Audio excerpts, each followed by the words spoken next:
তুই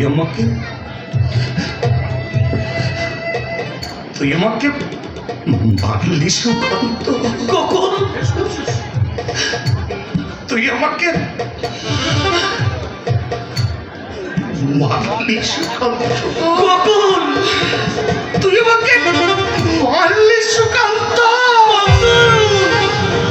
বেশ করেছিস রে, ভালোই করেছিস। এটাই আমার তোদের কাছে পাওনা ছিল।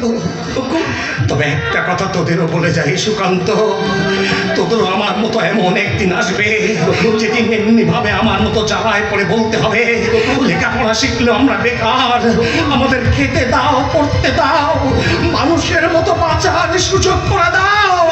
সেদিন দেখবি আজ যার নামে তোরা মাতোয়ারা হয়েছিস সে তোদের দিকে ফিরেও তাকাবে না। যাচ্ছি রে সুকান্ত, ভালো থাকিস।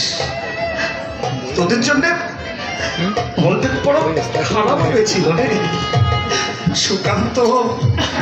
ঝিয়ের ছেলে বলে তোরা আমাকে যতই ঘৃণা করিস, আমাকে কুকুরের মতো দূর দূর করে দূরে তাড়িয়ে দিস, আমার তো তোরা ছাড়া এই পৃথিবীতে আর কেউ নেই রে সুকান্ত।